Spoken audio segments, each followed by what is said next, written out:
It's been a while since I've done one of these podcasts.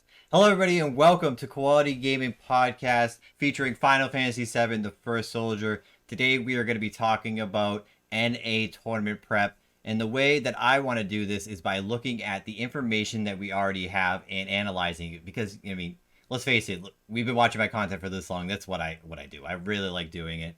And, I wanted to do something that is kind of a throwback to when I first started making content for Final Fantasy VII: The First Soldier, and that was like I did a bunch of podcasts, I did a bunch of like news analysis, and then we went into the whole tournament scene. And now I'm kind of like feeling like we're going back full circle. So I feel like the best way to do that is to get back in touch with someone that I started out with, and it's another person who really enjoys analyzing not only data but testing it in game and pushing it to the limits. So welcome, Farinius. Thank you for being here today. Thanks, Koala. Nice to be back in one of your podcasts.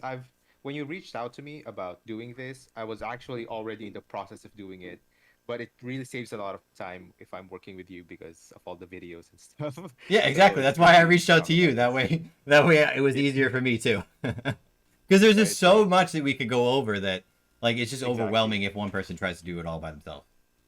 Exactly. Yeah. So real quick before we get into it, why don't you plug where people can find your content and what you've been up to recently? So, like I said, it's been a while since we worked together. True. Yeah. You can find me at Virinius Dev in Twitter or youtube.com/Virinius. Lately in the past 5 days, I've been working on a different project. Something that I've been working on. It's one of my games. But I have been I have been playing the event, and I've been enjoying it so far. And the thing that I was working on next was this precisely discussing the dev note. So Yeah, I I was was happy when you reached out, really. I was trying to figure out how I wanted to do it because I mean, I want to host some tournament, like some private lobbies, and give some analysis that way. But I also want to do the whole stats and analysis thing. Like I really like Yeah. doing. I recently launched a website, so this is all going to go up on the website. We're going to have some really cool breakdowns, and it's going to be a lot of fun. So let's get right into it. Um, All right. and let's start out by bringing up the winning compositions here. I know that I can't show you on your screen, but I know you have this information Yeah. as well. As you can see, uh, there are some things that stand out to me, and that's usually what I go to first as we're looking at it here. And the things that stand out to me the most about as far as team composition goes is Ninja, Sorcerer, Ranger wins 3 out of 5 games, and trends like that are usually like the best place to kind of start a breakdown of like where can we apply this to our team and our tournament prep. So Right. for me, like Ninja, Sorcerer, Ranger are what really stands out. Is there anything that you see that is that's standing out in the Yeah. winning compositions? You're absolutely right. Ninja, Sorcerer, Ranger. However, um, what's what really it's not so much the classes, except maybe for the Ranger, right? Because the Ranger's assess is really good in these type of scenarios. But the reason I think why this happened is look at the materia build of all the winning teams.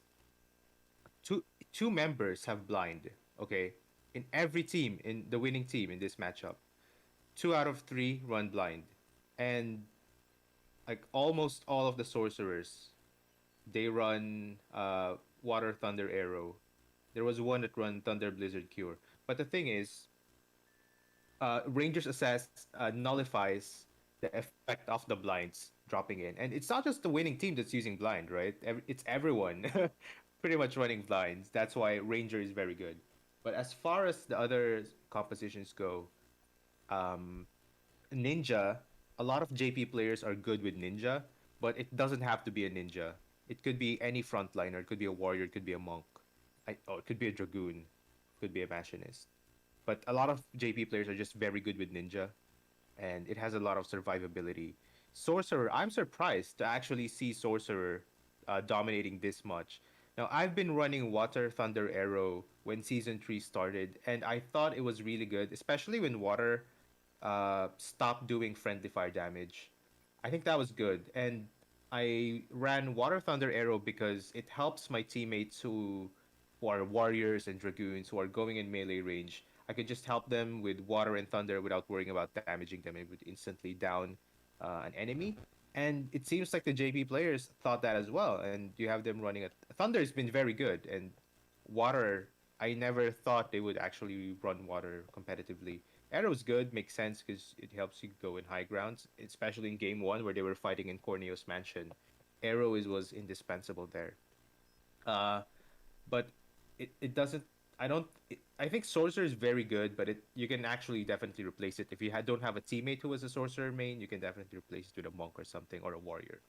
Same goes for ninja. It doesn't have to be a ninja, but ranger, I think it's a must at this point. And if people here watch the tournament, there was a lot of gunfights, and if you the Blizzard is rarely used, barely used because of the blinds. Blizzard doesn't work on blinds. Yes, they do have Blizzard here in some of the winning teams, but that's not what clutched them the game. Okay, what clutched them in, especially in the third match, what made them win was the smart decision making, placing them, choosing where to be, choosing their position properly, choosing their fights. So it's not really so much as the Blizzard setup. Fire definitely, and another thing before I forget, race. Indispensable materia for any teammates. At least one person should be carrying race. If you have two people carrying race, even better. The Fireblind race setup just works for any class, any style. I don't recommend it for Sorcerer because you'd want to capitalize and maximize the Sorcerer's buffs on Thunder, Blizzard, Fire, Water. But Fireblind race, you can never go wrong with this setup when you're playing teams. All right, so that's it for now. Yeah, so we're gonna get into materia a little bit more later on. So for right now, let's just talk about the jobs and the different roles that they fill in the different compositions. Because as you said, some of them are replaceable, but they do also bring things to the field that will make them shine in these different compositions. But before we get much further into that, I want to talk about pick rates because there is a very big discrepancy compared to prior to tournaments, right? Because in the tournament, we see Ninja at 27%. We see Sorcerer at 25%. We see Ranger at 17%. Now, if we take a look at the top three from the last time they gave us stats. Now, Dragoon had a really high number, but that's because Dragoon had just been released, so I did not count that one. But we have Warrior at 18%, Ninja at 16%, and Sorcerer at 15%. Those were the top three. Now we see Ninja, Sorcerer, and Ranger. Like, Warrior's not even in the top four. It got even pushed down further than Dragoon. So, what do you gather from that? Like, I gather personally that, Warrior is the consistent class. It is the go-to, like, melee carry. It is consistent at what it does. But I think because, and I always say this, that it has a lower skill floor than the other classes, but that doesn't mean you can't make skillful plays on it. But I think that it's a very solo-heavy class at this point. I think that in a team setting, it does supply stuff, but when you have the mobility of Ninja or Dragoon, it just feels lacking in comparison. True, and the fact that blind disables the target lock of the warrior, and everyone's running blind in this tournament, right? So they must have realized that and decided, okay, maybe Dragoon or Ninja is a better pick because we can't rely on the warrior's target lock all the time.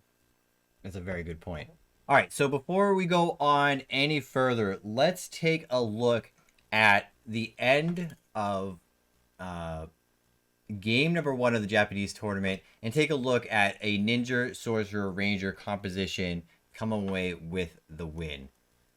I know that I need to do this because I messed it up, so give me 1 second. No, I didn't mess it up, but I need to... This one? That's this one. Yeah, this one. And you go like this. This.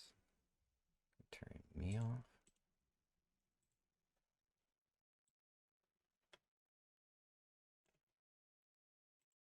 There we go. And then this one, bring over here. All right, here we go.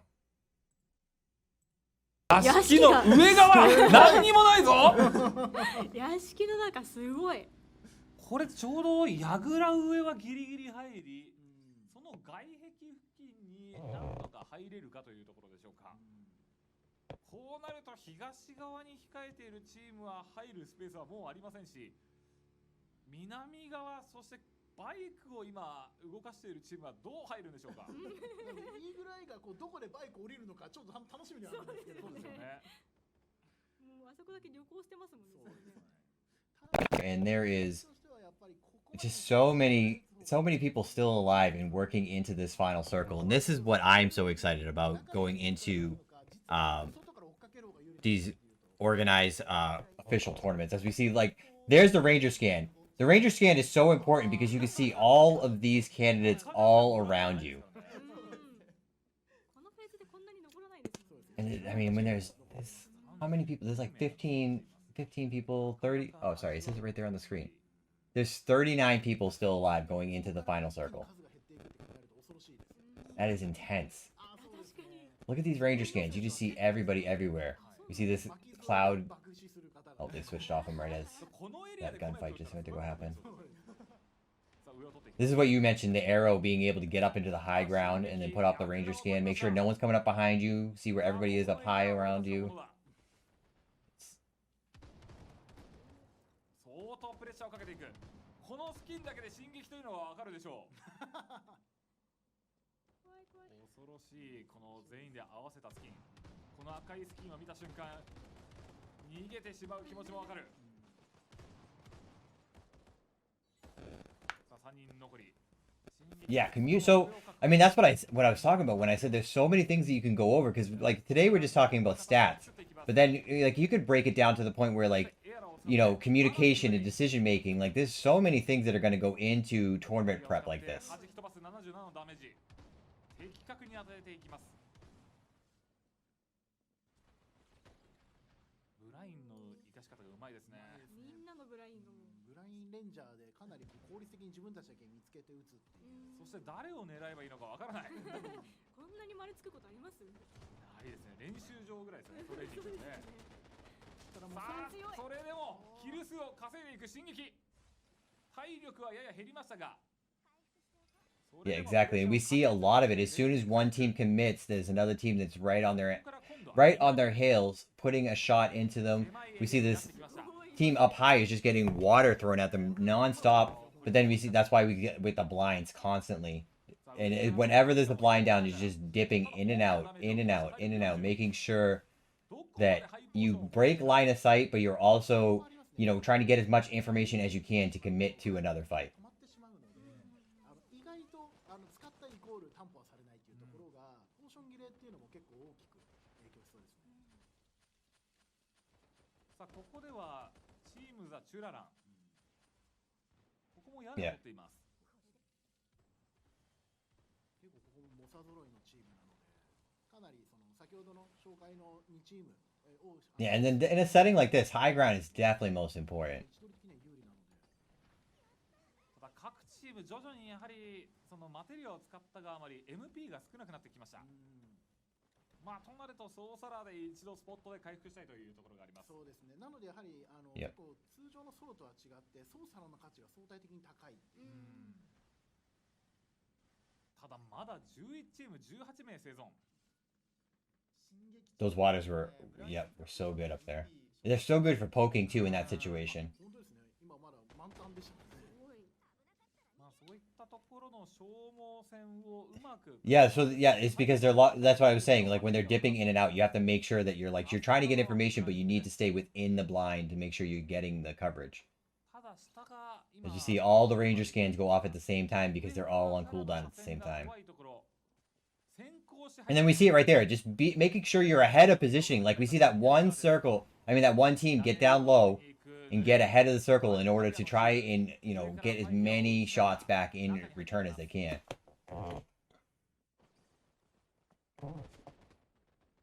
さあそれでも進撃はほぼ先頭でこのエリア内に飛んできた相手も打ち倒すように削っていきます。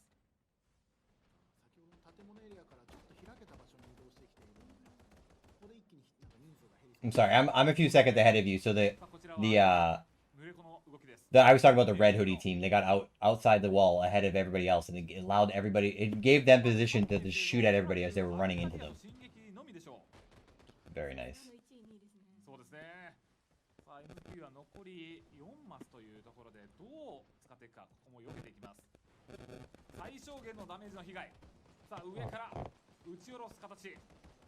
ファイヤーを使って的確に当てていくか。キルポイント。空中ファイヤーがうまい Yeah. ですね。うまいですね。本当にうまい。羽の出し入れが So this is another key thing: is you see every time there's a down, every time there's an opportunity to move into a position, a blind immediately goes down, and everybody swarms into it and make sure they get everything they can from it. となると今のアルカディアのエリアは遮蔽物もありますし、サイドから入れると非常にいいポジションを形成しています。移動手段がない中にいたチョコボン、体力 Yep. 3分の1まで削られましたが、なんとか回復まで施せます。 I mean, it's all about breaking line of sight. The less your enemy can see you, the less damage they can do to you. Consistent damage, I should say. そうですね。さあ進撃チームは残り3名、まだ残っている状況。4チーム8名生存、つまり3311の状況です。さあこれで単品の位置が分かり、奥に3のチームがあるのが把握できました。ただ壁裏です。まあ、こうなるともう進撃 VS アルカディアをどうこう作っていくか。あとは個人の選手がどこまでランキングのポイントを上げれるかです。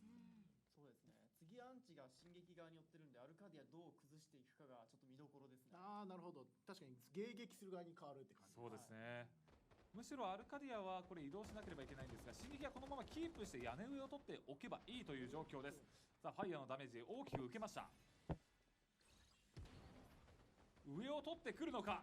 To move back into the final circle, and this is where, this is where I probably should have started the clip, is where all of this chaos comes in with these final four teams. And when you have to jump up high, jump down low, you have a ninja with hide, and it's so important. Just again, that's another way to break line of sight. Yeah, you're going to be able to see that, but in a high volume lobby like this, you're not going to know that that ninja's right next to you unless you're completely focusing on it. So it's all about breaking line of sight again. エアロで中を取りに行きました。ただ残りは1人。濡れこの位置。進撃これでも I just saw the Dragoon flight tech. It wasn't on purpose, but it was there. They hit an arrow right as they hit a wall, and it launched them forward. It was awesome. 進撃のみ3名、他は1名。 The flight tech, how you can fly faster. チームメンバーのこの援護もあり、この1対1の勝負でも進撃に分があった。さあ濡れ子体力5の状況でも進撃が追いやっていきます。まだ3名生存。あとはカッコ撃破するだけ。これ完璧と言って過言ではない感じです。残るは2チーム。ここまでチョコポンが残っていきましたが、見破るでしっかり見えました。チョコポンもあとは倒されるだけ。進撃3名生存でチャンピオンです。まずは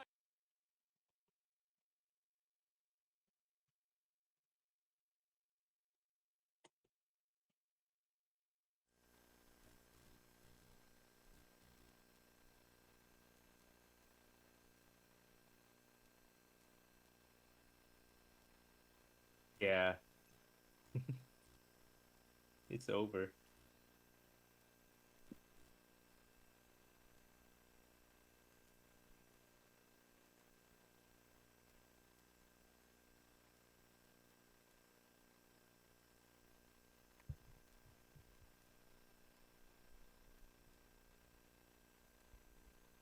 All right, so we see that. I mean, we just talked about it. The blind is so important, but I want to talk about the classes first. Right. Ninja definitely helps for survivability, and Ranger, as we mentioned earlier, and even Chad agrees, it's where you can know where everyone is. Sorcerer really for the extra DPS. It's yes, you can see the sorcerers using guns, but the water is just so powerful, and the thunder. I know thunder wasn't highlighted in the video itself, but behind the scenes, you can see a lot of thunders going down mid game, leading up to early game. There was a lot of thunders. It's just that in that map in Corneo, you can't use thunder very much because of the varying elevations. You can't cast thunder all the way up to the roof. But it is still very good, and there's a reason why it's highly class pick. And with that on Sorcerer is just very good, which is why I think when you cast Trance, you have unlimited arrow, unlimited water. There is one team that used Arcane Field. I think that was in game 2. But Trance is actually really nice. It saves you a lot of MP when using arrow, which I think is also because it costs 3 MP, right? So it's quite strategic when you pop Trance, use arrow, help your team, and then go ham with water and thunder. Uh, it really boosts your capabilities, your team's damage output. Exactly. So as a sorcerer main, let's put you into the place of sorcerer in this composition of ninja, ranger, sorcerer. Explain to me what you feel like your role is going to be and how sorcerer mains can fit into these compositions. I would say sorcerers are sub DPS. They're not the frontliners. So in this team setup, their frontliner was the ninja. Well, actually, they're both sticking together. But if you look at the earlier games, the ninja was doing ninjas, and I'm sure they're not the only team doing ninja, sorcerer, ranger, right? So the ninja would go from the front, ranger shooting from behind, sorcerer would be backing up the ninja. So it's probably in between. They're backing up with water, thunder, and providing arrow support if they need to go to the high ground. And it's necessary. I think sorcerer is just so good with the materia because if two of your teammates are running fire blind race, your third teammate shouldn't be running fire blind race because if you do that, you'll all be competing for same materia. So it just makes sense that sorcerer would be the third member of the team running a completely different materia set, and water thunder arrow seems to be very efficient setup. Yeah, so I mean, for me, the thing with sorcerer, and I mean, you said that it's replaceable, and it is, but I feel like the suppression that a trance sorcerer can lay down. I mean, we saw it there at the end, towards the end of that game. I don't know if it was a sorcerer on the other side, but the waters were just constantly coming out, and if you could, lock on with a water or throw a fireball across the way, and constantly being able to put down this harass in these tense situations where the circle's about to move and everybody has to make a decision. If you have suppressed a team so much that obviously they had to use their health potions and what have you, they're going to be in a very vulnerable spot for your ranger or ninja to pick off on the way out. Yeah, and some people underestimate water on sorcerer, but actually, if you think about it, Firaga on a regular class, it deals 77 damage, right? Firaga on a sorcerer can deal as much as 175, but that's if you hit all 3, and if all 3 deals a critical damage, which is very difficult to do. And again, fire on sorcerer might not be the best pick for the tournament because your other teammates are running fire. You'll have a difficult time looking for the fire materia upgrades. But water on sorcerer, if all three of those water balls hit and it deals a critical damage, it can deal up to 107 damage, which is practically half of a player's HP. And that's reliable damage because it locks on to the enemies. So it's and you can't there's no water ring, right? There is a fire ring that exists which mitigates fire damage, but there's no water ring. So it will always pretty much do around that much damage for 1 MP. For 1 MP, which makes it very good on sorcerer. Yeah, I've definitely been trying to utilize the water materia more and more, especially on sorcerer, because as I said, it's so much. I mean, I find it fun to just suppress somebody so much. You pop trance, even without trance. If you're managing your MP, but when you pop trance, you're able to just. I mean, especially with the 1 MP spells, you could just cast him, and it gets to the point where the opponent. I mean, you mentioned it during the clip. Of like, you have to be so aware of your positioning and your surroundings at all times. If you have someone constantly harassing you and suppressing you into this position, it's going to be hard to focus on all that other stuff. So like, I do Right. believe that the sorcerer is replaceable, but I feel like the role of the support of the sorcerer is so strong in team compositions right now as well. Yeah, and actually, initially I thought monk would appear more because of the heal and the mana wall. But as you can see, what I find interesting is that what ended up happening is you have the sorcerer dealing the damage materials, carrying the damage materials, and the other two have the support materials, blind and raise. Yeah. Uh, So yeah, pretty good. so yeah, the ranger in this composition though is something else that I want to talk about in the ninja sorcerer ranger one. Um, it's since like the beginning of this game, it's been considered.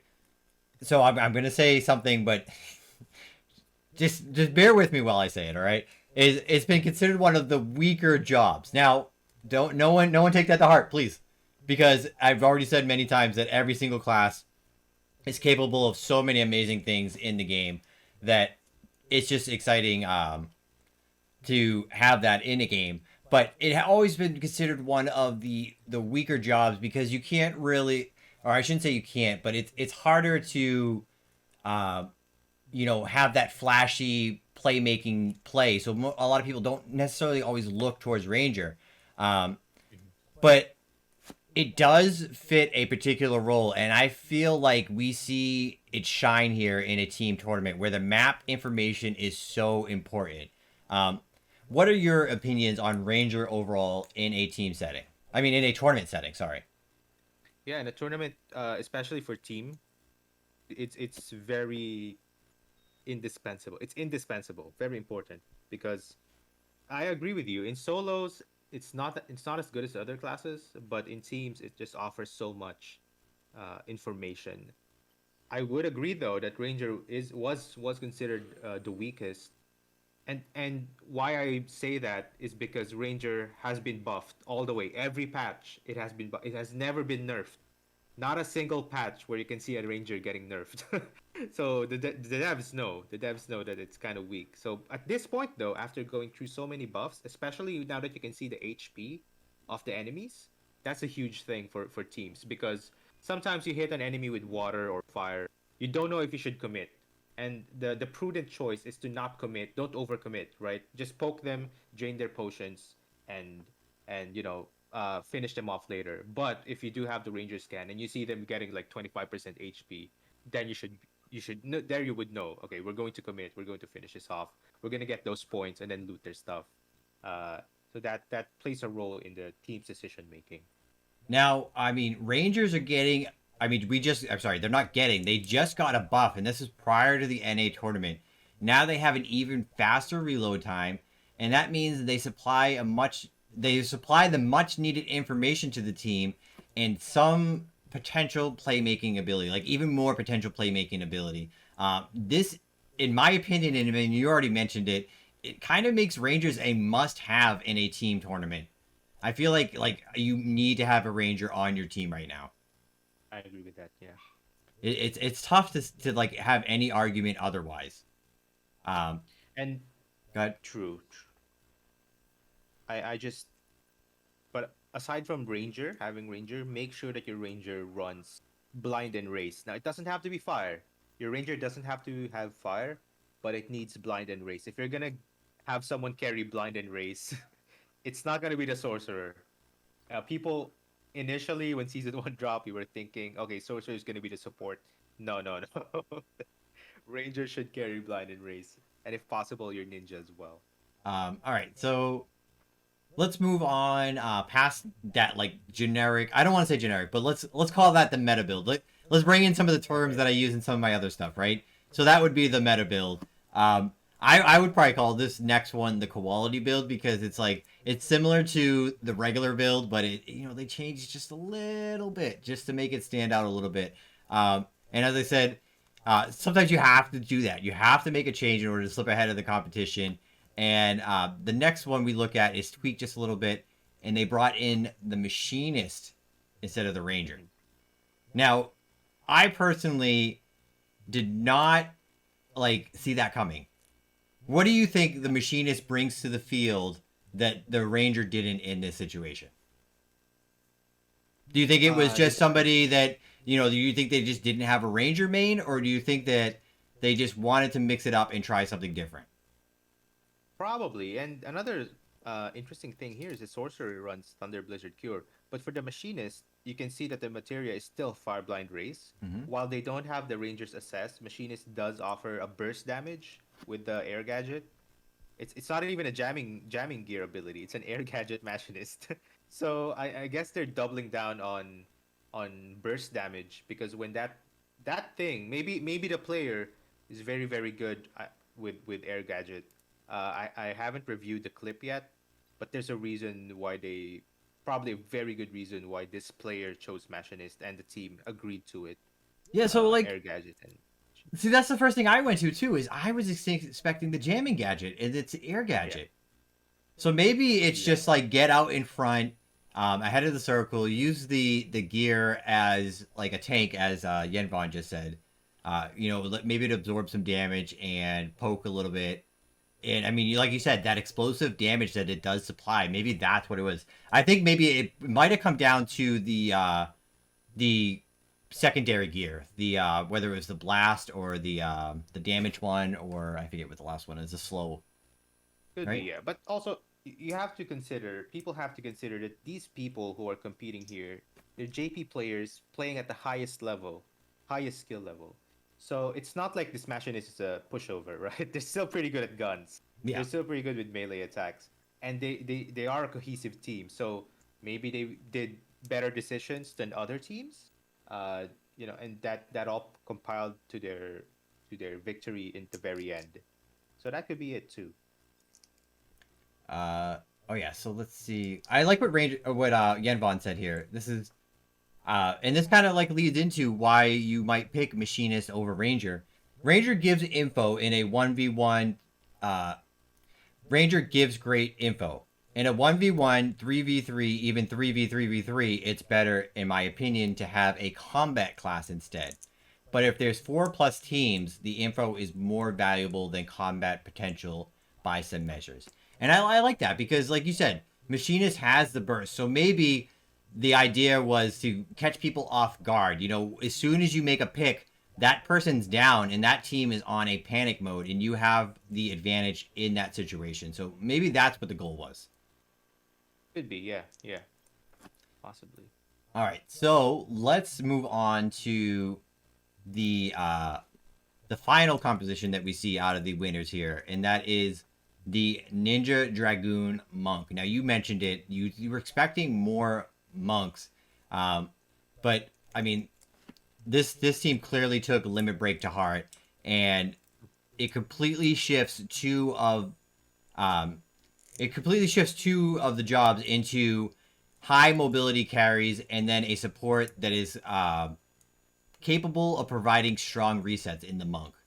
The monk did run Mana Wall, so it was specifically about, if trouble happens, back up and move into, where I am, get back here and reset on the Mana Wall and move back around.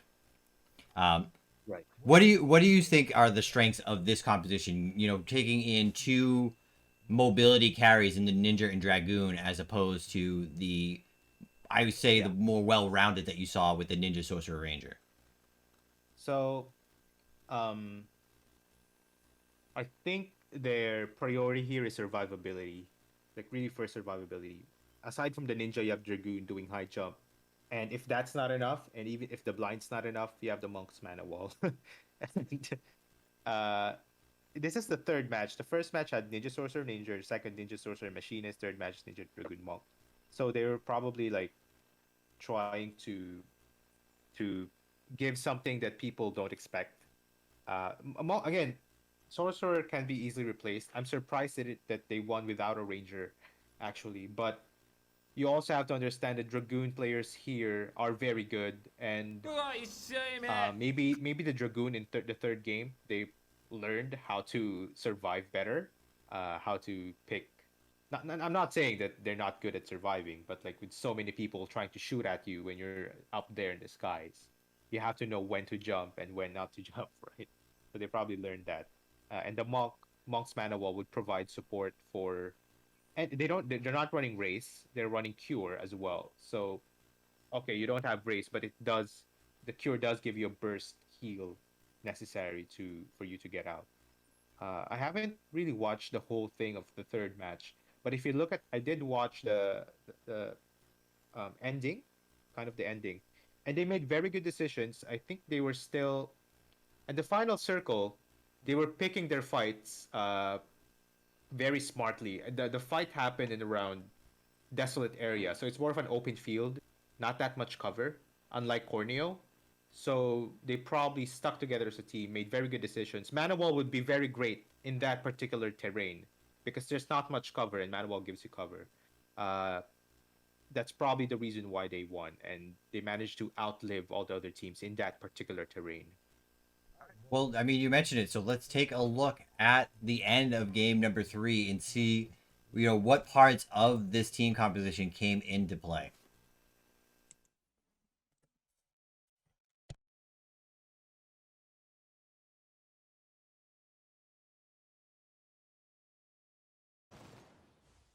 Mirai が追い込んでいく。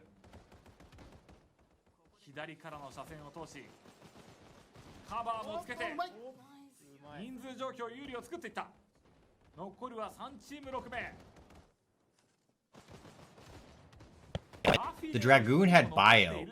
Now, I mean, I'm looking at the material compositions on this winning team and the different winning teams, and from the looks of it, I think that the Dragoon just didn't find Raze. I think bio was just a held preference until Raze came back, or until they found a Raze, but they never happened to find a Raze. I don't think it was by choice.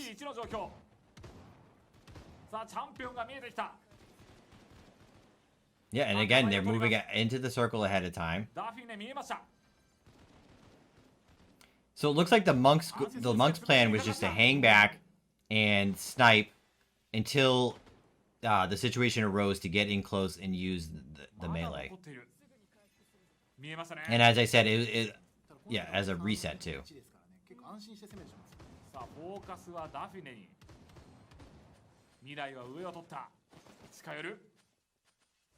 We see a lot of blinds coming down again. Yep. 逃げますね。ネメマスがなんとか逃げている。時間だけは稼いだ。よく逃げている。やっと見えたか。当たらない。逆にダメージを当て返す。ファイヤー、直手。ここはもう耐えきれないでしょう。MP も枯渇したダフィネが落ちます。So I know I'm a little bit ahead of you, but I can clearly see that the goal of this different composition with the monk, dragoon, ninja is all about swarming. It's about using that mobility to get in close and just absolutely swarming the enemies so they have nowhere else to go. And I saw it multiple times there where you just saw it where the monk goes in, following up on the dragoon. And then so on like that. It's like as soon as the Dragoon lands, either the monk or the ninja is like right behind, and they're just absolutely just lasering the opposition. And it looks like it's completely a swarm composition. Like it's all about just taking out and picking off an individual and then taking advantage from there. Because as soon as we see it in that last circle there, they get a kill on that one team, and they know there's only one person left. So immediately they put down the monk's mana wall. They all reset and they find that person and they move back to it. So it's definitely just a hit squad, and it's a very fun composition to see come away with a win there. Right, and Dragoon's powerful for teams because it can act both as a long range and as a melee class. You can land as soon as you high jump. You can choose to land instead of dive bomb. Actually, dive bomb isn't a popular tactic among Dragoons just because it leaves you vulnerable for a few seconds. So what most Dragoons do is they just land normally next to a player and then do melee attacks there. And monks can also do melee attacks, of course, very comfortably, which you can't very much do with Sorcerer and Ranger. So that's another strategic option that this team did in the final circle. They were going in close range because the Dragoon was comfortable up close. That's why he was landing so close. And you can see the monk earlier just going for melee, running around with his fist out. So that's an option which the other team probably wasn't expecting. Yeah, and like you just said, it's like it's all about getting in close, and if you have the opportunity to use the melee. I probably use melee on Dragoon a little more than other people, but I've definitely seen that, and I've adapted my playstyle to that on Dragoon, where it's not about landing that fancy Dragoon drop. Don't get me wrong, I love landing and I use it every opportunity I get, because when it hits, it is very good, especially if you're good enough to follow it up with like a fireball or gunplay and stuff like that. But as you said, it leaves you vulnerable. So I think the strongest thing about a Dragoon is, the mobility, and like you said, being able to be long range and close range, because as soon as say you get a good amount of shots at the long range, you can instantly close the gap with a high jump and fly in, and say, or even if your team needs support, just the mobility of Dragoon definitely outshines the melee. But having that melee option if you get in close is also very, very strong.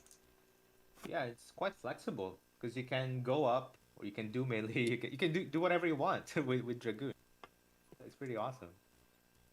All right, so now that we talked about the compositions and you touched on materia a little bit, let's take a look at the materia pick rate, and talk about that a little bit. And Okay.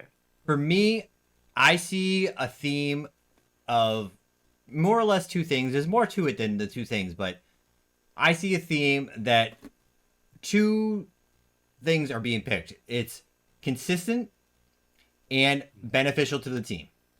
If it's consistent, then the carries are playing it, and if it's beneficial to the team, then the more support on the team is running it as well. And we see it evident there. We see Fire and Blind being the number 1 and number 2 at the top. And we talked about Fire so many times, you and I, where Fire is and always will be consistent, because the skill floor is a bit higher than some of the other spells, but the sheer lack of setup time for Fire and the abilities that you can, the combos and the other stuff that you can make happen with Fire just makes it, kind of a must pick a lot of the times on the more aggressive carries. So, well, kind of give me what your take is on this materia percentage breakdown. Right. As expected, Fire 19.6, consistent damage 77 flat. Unlike unlike Blizzard, although it costs 1 MP, you wouldn't expect it to reliably deal 77 damage.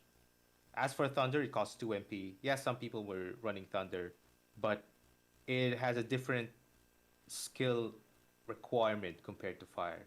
Casting Thunder takes a different mindset compared to Fire, and maybe just more people are more comfortable with Fire, especially with Ninja. Okay, Ninja on Fire on Ninja is a must. So that would probably explain it. And Blind, we've already discussed it. Arrow, I wasn't expecting it to be top 3 actually. I thought Race would be top 3, but it makes sense because you need to get to the high ground when it comes to games like this. And it seems like a Sorcerer that runs Water, Thunder, and Arrow, it's the most sensible pick. I call it the Stormcerer because there's Water, Thunder, and like a storm, so Stormcerer. But so the Stormcerer build takes care of that Arrow aspect, so your other teams don't have to worry about it. In game 3, I think it was the Monk that was carrying it, the Arrow, and then. I mean, yeah, real quick, I want to touch on that, because you just said it you didn't expect Arrow to be up that high. I expected it to be in that area. I thought Thunder was going to be a little bit higher, especially like in the later circles because of the amount of damage. But as you said, it's a different skill set to hit Thunder. So like what I'm seeing is Fire and Blind were a must have on every team. Raise is a must have if you find it. And then the Arrow is interchangeable on who carries it, but it is very good to have at least one Arrow. That way, you have a reset, like a getaway button, or a mobility button, or just to help positioning and all that other stuff. So it's a very good utility spell So it's interchangeable with some of the other ones, but having Arrow definitely on the support of the team is definitely a strong choice as well. Yeah, and aside from that, let's also look at the 9 to 12. Bio, of course, we were saying Bio is actually good, but it's not as good as Fire when it comes to burst damage. And in this tournament, you're concerned you get points for killing enemies. So the burst damage just takes priority over the tick damage of Bio. I wanted to see Gravity more actually, but I guess it's not as it's a bit hard It's not to cost find a efficient lot of yeah, it's not cost efficient in terms especially when you have this much for skill many cap. players, Yeah. right? And it's level 1 gravity is bad, but level 2 is very good. But it's not like you can find 4 gravities right as soon as you drop, and you know, it's not like you have a lot of time to hunt for items anyway. So I think people were just running fire because fires actually has a very common drop rate. It drops from monsters, right? It's the only materia that drops from monsters. So that makes it quite common, and it's 1 MP.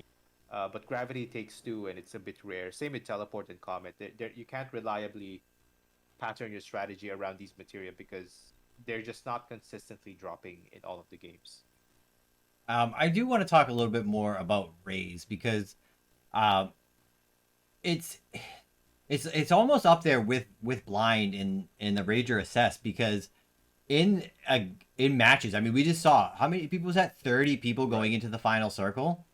In a early, I mean, it's in that situation using Raze might not be that easy to pull off, but prior to that, all the engagements that got those 30 people to the final circle definitely had to have had raises in there because I mean potions, I mean we see it in our smaller tournaments, not these 75 player lobbies, that potions are so important throughout the match that if you don't keep your health at a high point, you get picked off at any second, especially if you just finished a fight and another team decides the third party.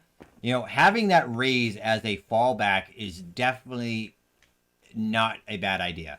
You know, and I mean, we saw it. We saw it. Almost every single team that won a match had Raze as part of their composition. And the thing about raise is at level 1, it's already very good. You don't need a level 2 raise. You just give your extra raise. Like if you pick up one, your other teammate should get it. You don't have to upgrade to level 2. Unlike gravity, which you need a level 2 gravity for it to be fully very, very good. So Exactly. although it is a rare drop, level 1 is enough. Now, let's see what we got here.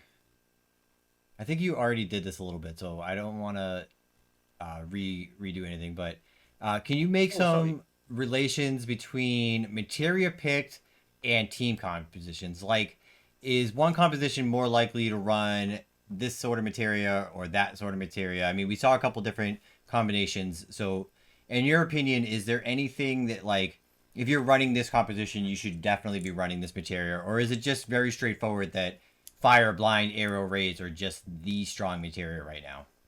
Well, if you're running ranger, you really should run fire blind race.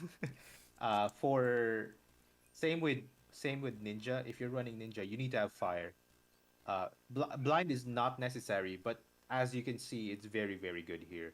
Now for sorcerer, you can be a bit more flexible because I don't know if the NA tournament players and even the C players, I'm not sure if they've gotten used to water yet or thunder.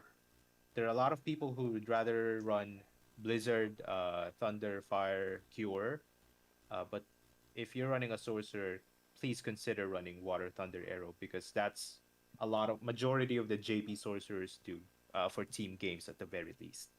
And by the way, I forgot to mention earlier that the materia table we saw earlier, it's actually the usage rate. Usage rate. So it makes sense that fire is number 1 because people are fire and blind. Yeah. And arrow is at the third because you know you can use it to reposition. And race, I guess a lot of people were just getting downed, and race was getting used a lot. So that might be it. But yeah, anyway, for sure, Fireblind Race is a safe pick for no matter what class you're going for. It's a safe pick. Blizzard, not so much, unless you don't have anything else. Like you have a level 3 Blizzard right off the bat, and that would be very good, especially on a Sorcerer. Pure is also a good alternative to Race, as we've seen in the tournament. If you can't find Race and you have a level 3 Cure, it's just as good as a Race, I would think. Sustain yourself. But Water, if you find a Sorcerer, you can expect them to run Water and Thunder. You wouldn't expect them to run Fire because they would be giving Fire to their other teammates.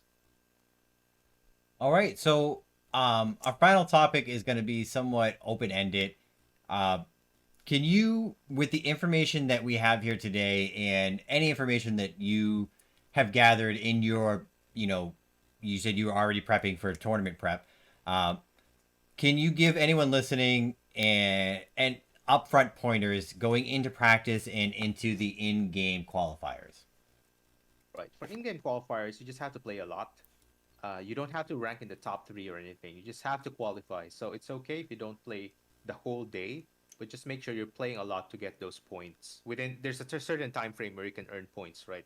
So play as much as you can and get those points. You don't have to be the top. You just have to qualify. As for practice, you have to practice more than the materials and the classes. You have to practice playing as a team, communicating, and making decisions together. Okay, that takes a lot of practice. I see a lot of people finding teammates only now, as late as now. They're trying to look for teammates as late as now, and they think it's going to be easy. It's not. These players, as you see in JP server, they've been playing since season 1. They've been playing together, fighting each other in season 1. And yes, they're not the same. Not everyone is running the same team. The Shingeki team, for example, the champions, they've been playing consistently together as a team, and they've learned to communicate and decisions together as a team, because you have to understand and learn when to go to the high ground, when to attack together. Some people, they have the mindset or personality that they just charge, right?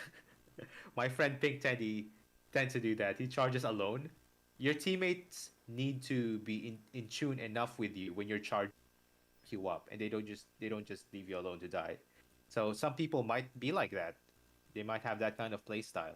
So your teammates need to know, and you have to make decisions together whether to attack or stay put. And if someone goes rogue, that's gonna cost you the tournament. If someone just decides on their own, that's not gonna be good, So you have to practice that more than the actual mechanics. Yeah, for me, I just want to say that you have to remember that mindset is a skill. Like, yes, there is very many skills in this game. I mean, we saw me earlier. I'm trying to switch over to using Claw because, I feel like that will give me a better skill set going into future tournaments and so on like that. What I mean by saying like mindset is a skill, Verenius touched on it a little bit during the replay, where it's, at the highest level, when we get to this point. Now, up until this point, we've seen certain, I don't want to say certain individuals, but we've seen, the people that have been at a higher skill level, standing out more consistently.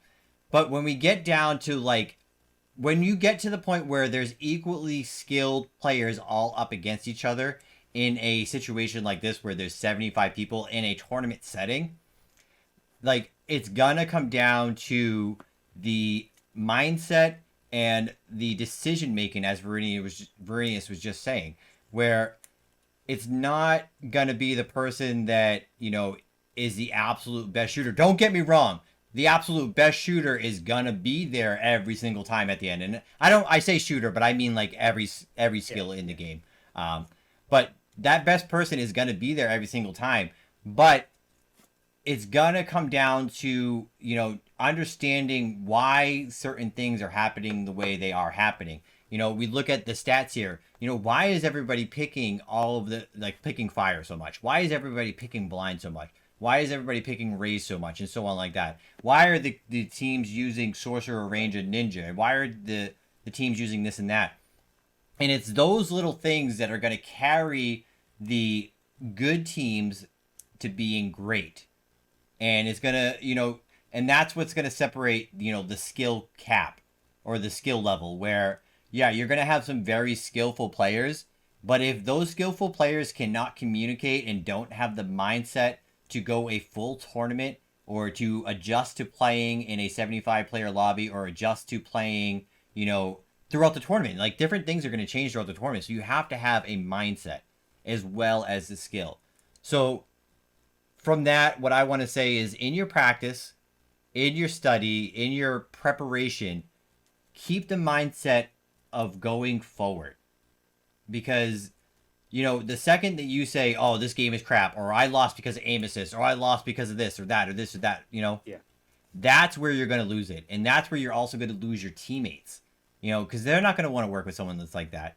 And if they're like that, then, that's a trouble too. So you want to make sure you're in the proper mindset to, critically think as well as improve your skill level. So that would be my advice to players moving forward into your tournament prep. Take the information that we're presenting today, but this is also available on the website.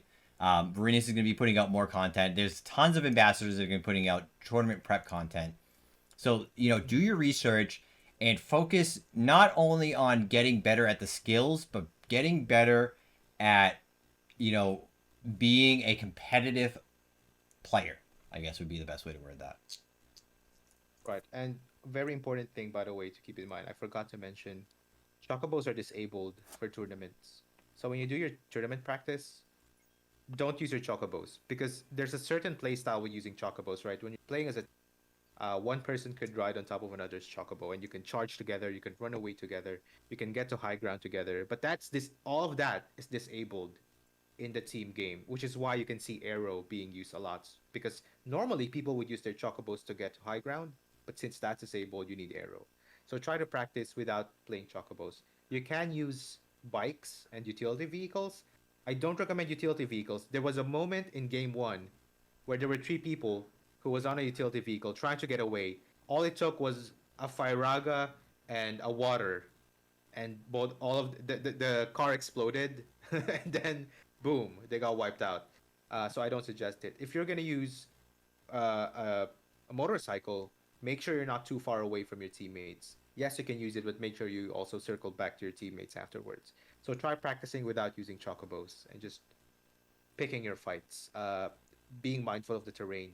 For example, would you want to fight in the open in sewer system where there's a lot of hills? Would you want to fight in that open area near Sector 7, near the outpost? I've died so many times in that place just because there were so many teammates trying to snipe and third party. So pick your fights, make sure you're always in cover, and communicate with your team. All right, and with that, I believe we are all out of time. Varinius, thank you for being here. I know this was pretty short notice, and we threw it together just like we always do. We always wait till the last second, and we're like, hey, you want to do some content together? And then you're like, yeah, let's do it. And then sure enough, I mean, it's always quality though. So I appreciate you being here.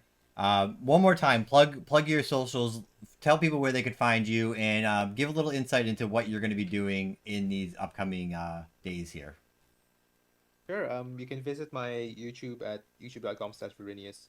I've been uploading some gameplay videos with the different builds, like the Sorcerer build. I have a lot of videos there playing team ranked with JP players. And like I met a champ team in one of the JP games. I managed to kill one of them using Thunder.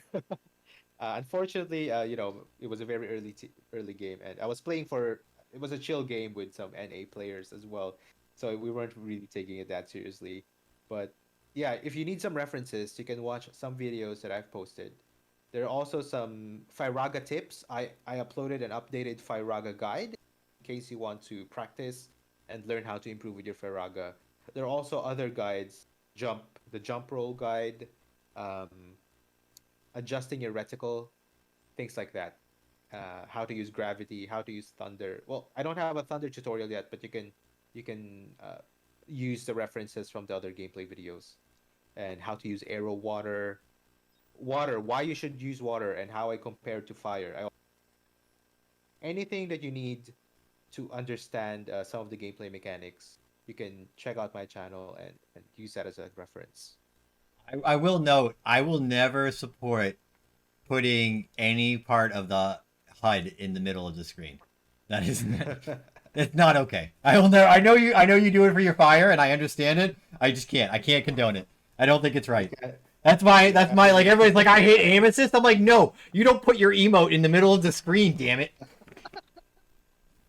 Because I mean I can respect that. that's one of those things that like you at an official tournament, I don't think that would be allowed. So that's like one of those. Like I don't mean official. Like they can't regulate it here. Obviously, I mean like at a LAN tournament. But I mean, obviously that's not viable here, so like I can't call anybody on it here. But like that's my pet peeve that other like other people are like, no, you can't do this or that. You can't have aim assist. I'm like, no, you can't put your emote in the middle to shoot your fireball at me. Come on. That's like when at the beginning when they were like the jump melee when they wanted to take that out of the game when they were like it's having skills like that are things that like other people don't know that you're allowed to do that. So it's like it's a learning curve, and I was like, "What do you mean? Just teach them. Don't take it away from the good players." True. Yeah. All right, so But yeah. upcoming for me, I am gonna definitely be doing some tournament prep. I have some ideas. We're gonna be looking into some more stuff with Master of the Meta, hopefully, and use that towards tournament prep. And then I hopefully will be doing some lobbies where we don't quote me. But I'm hoping we're going to be able to have like a view from every single team. Every team that wants to participate, I should be able to get at least one point of view from each one of them and put it as part of the stream. And we can do that. We can give each team individual breakdowns and we can talk to them and do all this fun stuff. So a lot of good stuff coming my way. And that's going to include after the in-game qualifiers. I'll be doing stuff before prelims. And then even after prelims, I'll probably do stuff before the finals as well. So Bernice, one more time, thank you for being here. It was a lot of fun, as always, and I've enjoyed all this content. I'm very much looking forward to official tournaments. Like I feel like this is what I've been like jonesing for since the beginning of this game is official tournaments. Yeah. Thank you so much, Paul, for having me. It's a pleasure to be here, and see you next time. All right, thank you for being here.